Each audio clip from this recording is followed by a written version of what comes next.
Halo Bu, selamat siang Bu. Perkenalkan, saya Vivo Stephen Pangaribuan. Di video ini saya akan menjelaskan mengenai fungsi, hakikat, dan sifat-sifat dari bahasa. Yang pertama, saya akan menjelaskan mengenai pengertian bahasa. Bahasa merupakan sistem lambang bunyi yang digunakan oleh para kelompok sosial untuk bekerja sama, berkomunikasi, dan mengidentifikasi diri. Hakikat bahasa. Hakikat bahasa terdiri dari beberapa, yaitu seperti 1. Bahasa sebagai sistem, yang artinya susunan yang berpola teratur membentuk suatu keseluruhan yang bermakna atau berfungsi.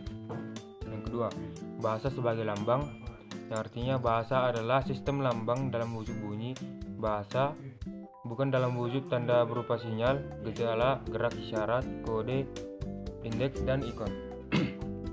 Yang ketiga yaitu bahasa adalah bunyi. Bahasa merupakan rangkaian bunyi yang dihasilkan oleh alat ucap manusia. Yang keempat, bahasa memiliki makna. Bahasa melambangkan suatu pengertian konsep atau ide yang disampaikan dalam wujud bunyi. Yang kelima, bahasa bersifat arbiter. Bahasa tidak memiliki hubungan wajib antara lambang bahasa dengan makna yang dikandungnya. Yang keenam yaitu bahasa bersifat konvensional. Bahasa sebagai hasil kesepakatan masyarakat untuk mewakili konsep atau ide tertentu.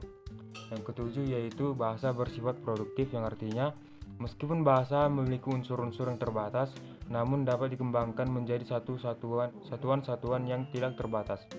Yang kedelapan yaitu bahasa bersifat unik, yang artinya setiap bahasa memiliki ciri khas yang tidak dimiliki oleh bahasa lainnya. Selanjutnya saya akan membahas mengenai sifat-sifat dari bahasa. Sifat-sifat dari bahasa ada 5, yaitu yang pertama sistematik, yang artinya bahasa memiliki pola dan kaidah yang harus ditaati agar dapat dipahami oleh pemakaiannya atau diatur oleh sistem. Yang kedua yaitu manasuka, yang artinya unsur-unsur bahasa dipilih secara acak tanpa sadar.